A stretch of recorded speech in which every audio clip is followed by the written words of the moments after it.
अचानक जो आवाज आई थी वो आवाज एक बूढ़ा व्यक्ति का था, जो कि सूडान के दोस्त के साथ जाने के लिए जंगल में तैयार हो गया था। तभी सभी लोग उससे बूढ़े आदमी को उस जंगल में जाने से मना करने लगे। ये सब बात हो ही रहा था कि बूढ़ा व्यक्ति का एक बेटा बोला, हम भी सूडान के दोस्त के साथ उस जंगल में जाएंगे।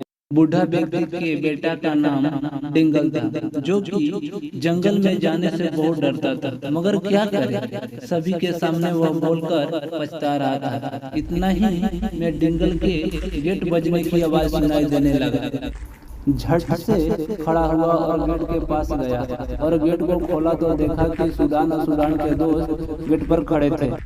वहां से चारों दोस्त एक जगह पर गए और आपस में जंगल में जाने के लिए बात करने लगे। बात करते करते शाम हो गई। तभी चारों दोस्त ने जंगल के अंदर जाने के लिए डेट फिक्स किए। वो डेट 7 जुलाई 1962 को, दिन शुक्रवार और टाइम सुबह 7:25 में जाने के लिए टाइम, डेट, दिन फिक्स कर लिए। मगर 7 जुलाई आने में अभी 3 दिन बाकी था। 3 दिन में सभी व्यक्ति को पता चल गया कि 7 जुलाई को चारों व्यक्ति को उस जंगल में जाना है। एक दिन बीता, 2 दिन बीता, तीसरा दिन तो जाना ही था, क्योंकि चारों दोस्त जाने के लिए डेट, टाइम और दिन फिक्स कर चुके थे।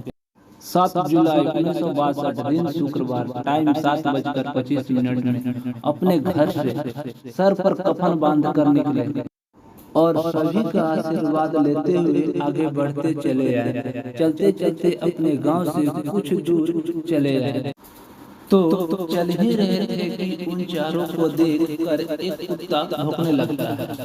कुत्ता की आवाज सुनकर डिंगल डरने लगता है, तो डिंगल का साथी बोलने लगते हैं कि जंगल में जाना बाकी ही है। डिंगल बोलता है, क्या करे दोस्त, जाने का मन तो नहीं करता है, मगर हम आप लोगों के साथ चलने के लिए वादा कर चुके हैं, तो कुछ भी हो चलना तो है ही।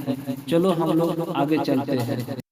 चलते चलते चारों दोस्त जंगल के नजदीक पहुंच गए। पहुंचते ही जंगल से जोर जोर की आवाज सुनाई देने लगी। वह आवाज बंदूक की थी। ये आवाज सुनकर चारों दोस्त डर गए। फिर कुछ देर के बाद हिम्मत बांधकर जंगल में प्रवेश करने लगे। जंगल बहुत बड़ा था। कुछ दूर जंगल में अंदर जाने के बाद एक साथी बिछड़ गया। जो बिछड़ा था वह डिंगल था। अब तीनों साथी सोचने लगे कि डिंगल कहाँ चला गया। इतना बड़ा जंगल में डिंगल को हम लोग ढूंढेंगे कहाँ। कहानी को आगे सुनने के लिए चैनल को सब्सक्राइब करें और बेल आइकन को दबाएं और लाइक करना ना भूलें।